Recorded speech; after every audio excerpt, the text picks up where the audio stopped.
जबलपुर शहर में अवैध हथियारों के कारोबार पर शिकंजा कसते हुए क्राइम ब्रांच और आधारताल, रांझी तथा पनागर थाना पुलिस की संयुक्त टीम ने बड़ी कार्रवाई करते हुए 6 आरोपियों को गिरफ्तार किया है। आरोपियों के कब्जे से 49 चाइना चाकू बरामद किए गए हैं। पुलिस के अनुसार आरोपी शहर में इन प्रतिबंधित हथियारों की सप्लाई कर रहे थे। सभी आरोपियों के खिलाफ आर्म्स एक्ट की धारा 25 के तहत प्रकरण दर्ज करते हुए उनसे पूछताछ शुरू कर दी गई है। पुलिस अब यह पता लगाने में जुटी है कि आरोपियों ने अब तक कितने चाकू बेचे हैं और इनके खरीदार कौन हैं। साथ ही यह भी जांच की जा रही है कि इस अवैध कारोबार में कौन कौन लोग शामिल हैं तथा शहर में हथियारों की सप्लाई का नेटवर्क कितना बड़ा है। देखिए, जबलपुर पुलिस ने अवैध हथियारों के विरुद्ध अभियान चलाया हुआ है। पुलिस अधीक्षक श्री संपत उपाध्याय जी के मार्गदर्शन में ये अभियान चल रहा है। इसमें पुलिस को एक बड़ी सफलता मिली है, जबकि क्राइम ब्रांच को ये सूचना मिली थी कि एक आदतन अपराधी है जो राजस्थान से, अजमेर से एक बड़ी खेप जो है चाइनीज चाकू की लेकर शहर में आया है और वो शहर में असामाजिक तत्वों तक वो चाकू पहुंचा रहा है। सूचना महत्वपूर्ण थी, विषय गंभीर था। अलग अलग टीमें थाना आधारताल, रांझी, पनागर की क्राइम ब्रांच की टीम के साथ बनाई गई। इसी कार्रवाई में थाना आधारताल में 3 आरोपियों को 46 चाइनीज चाकुओं के साथ गिरफ्तार किया गया है, जिसमें अभिषेक पटेल उर्फ छिंगा, अभिषेक कौल और आकाश उर्फ काला, ये 3 आरोपी हैं।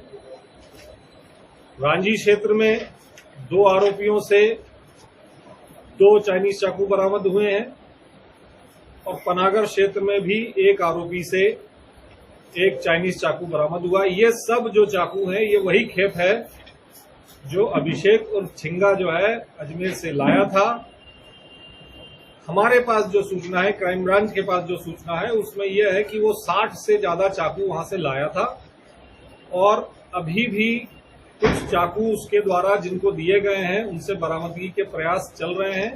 क्राइम ब्रांच और संबंधित थाना इसमें सक्रियता से प्रयास कर रही है। सर, जबलपुर के अलावा और कहां-कहां ये बेचते थे, कुछ जानकारी? देखिए, अभी तो जबलपुर शहर और ग्रामीण कस्बों में, मतलब जबलपुर के ही जो ग्रामीण क्षेत्र हैं उन तक ये चाकू पहुंचने की बात आई है। ये जो छिंगा है ये रडार पे चल रहा था क्राइम ब्रांच के काफी समय से। पिछली बार भी जो 15 चाइनीज चाकू पकड़े गए थे उस समय भी ये संदेह के घेरे में था, परंतु इस बार क्राइम ब्रांच ने पूरी मेहनत करके और ये जैसे ही खेप लेके आया है शहर में और सक्रियता से कार्रवाई की है, जिसमें ये लगभग आधा सैकड़ा चाकू जो है चाइनीज चाकू बरामद किए गए हैं। पुलिस को, क्राइम ब्रांच को उम्मीद है कि आगे और भी बरामदगी होगी। इनके और कोई मामले नहीं? अभिषेक उर्फ छिंगा और अभिषेक कौल, इन दोनों के विरुद्ध आपराधिक मामले हैं। प्रतिबंधात्मक कार्रवाइयां भी की गई हैं, लगातार रडार पे हैं, आगे और भी कार्रवाइयां की जाएंगी। इनका जो लाने का मकसद था वो ये था, एक तो आर्थिक लाभ कमाना, लगभग 200 रुपए में ये वहां से लाते थे और 1000 रुपए के आसपास ये आगे बेचते थे। दूसरा, ये असामाजिक आपराधिक तत्वों तक ये पहुंच रहे थे। दोनों ही कारण थे जिससे ये सक्रिय थे और आज पुलिस ने इनको गिरफ्तार किया। सर, चाकू के अलावा क्या पिस्टल वगैरह के भी ये व्यापारी थे?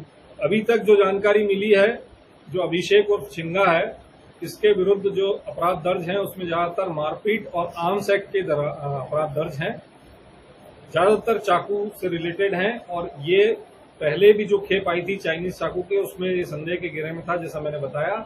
अभी तक जो इनसे जानकारियां हमें मिल रही हैं वो सिर्फ चाकू से संबंधित। सर, ये चाकू बस बेचते थे या कभी घटनाओं को भी अंजाम दिया इनके? जैसे मैंने बताया है कि मारपीट की घटनाएं अभिषेक उर्फ छिंगा, अभिषेक पटेल के विरुद्ध और अभिषेक कौल, दोनों के विरुद्ध मारपीट की घटनाएं दर्ज है। इसका मतलब आपराधिक घटनाओं में लिप्त। लगभग कितनी कीमत के चाकू जी? कितनी कीमत के होंगे? 200 रुपए में इनको पड़ते थे और ये जैसा ग्राहक मिल जाए मिनिमम 1000 रुपए दे लेते थे और उसमें ये बेचते। सर, बाकी जिन लोगों को इनने बेचा है उसमें आरोपी कब तक गिरफ्तार कर दीजिए? ये जो आप 6 आरोपी गिरफ्तार किए गए हैं ये वो सब वही लोग हैं जिन तक इसने पहुंचाए थे।